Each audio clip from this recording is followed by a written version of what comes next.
Bax, indi bugün iqtidar iş aparır.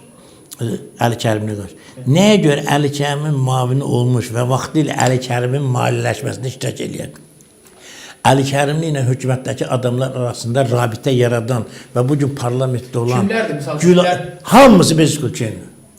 İstisnasız bugün Əli Kərimin bütün mavinləri Əli Kərimin o vaxtı hakimiyyət əlaqələrində vasitəçi olan adamlar. Niyə çıxıb ifadə vermirlər? Kimləri nəzərdə tutursunuz konkret adlar olaraq? Bax, birinci bu elə bu axırıncısı var, bu nədir, Gülalıydı, nədir? Mavində Əli Kərimin mavində getdi deputat oldu.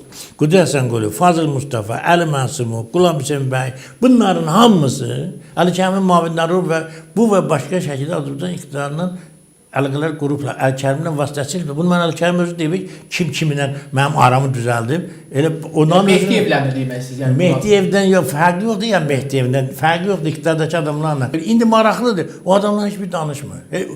Onlar bilir axı bunu. Onlar vaxtilə gedib danışıq aparıblar. Əli Kərimin nə istəyir, onlar nə istəyir, onlar müxalifət niyə dağıdırdılar? Niyə qoymurdular müxalifət bir ay gəlsin? Bütün bunların hamısı o planlar ki var. Onlar dəqiq məndən, səndən çox dəqiq bilirlər. Amma bugün onlar nəyə görə istintaqa gedib ifadə vermirlər, siyasi qiymət verirlər.